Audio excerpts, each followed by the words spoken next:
When it comes to gardening, I want to encourage you to remove can't from your vocabulary.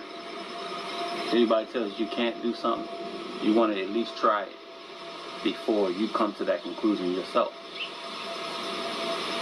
Depending on where you live, the environment in which you live, certain things may not be possible, but then again, some things may be possible. If you live in California, your growing conditions may be a little different than our conditions here in the DMV.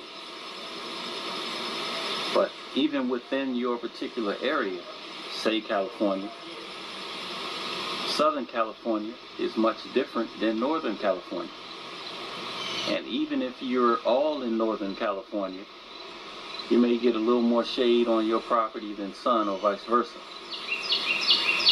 So the only expert that you really need to pay attention to when it comes to gardening is yourself, because your property is going to be different than everybody else's property, even somebody that's right next door.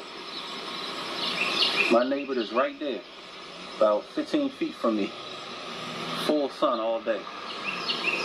But right here, I got 3 trees right here. All right.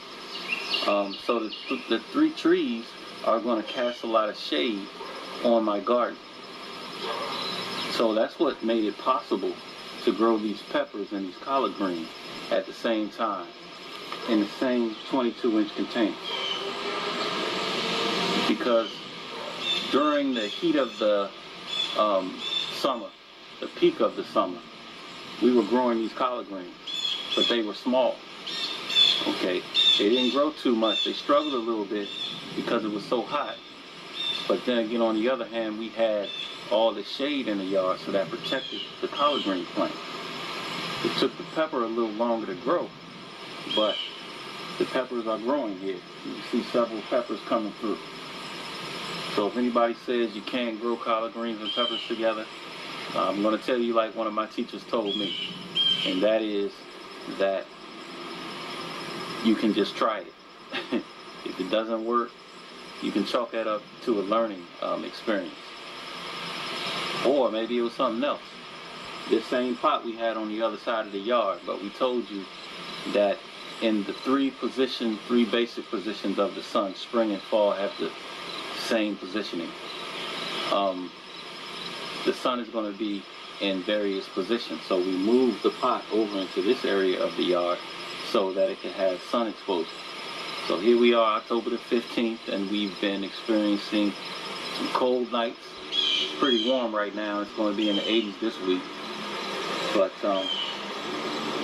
cool nights aside, we still have these lovely peppers here. And we're going to enjoy them, just like we're going to enjoy our collard greens. So again, when gardening, please remove the word can't from your vocabulary.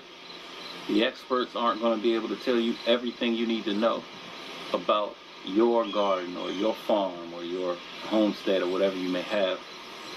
Only you can do that through observation, consistent and constant observation. Observe the positioning of the sun at all times throughout the year and at all times throughout the day. And after a while, you will become an expert at your property on how to grow various fruits and vegetables. This has been Dr. Peace.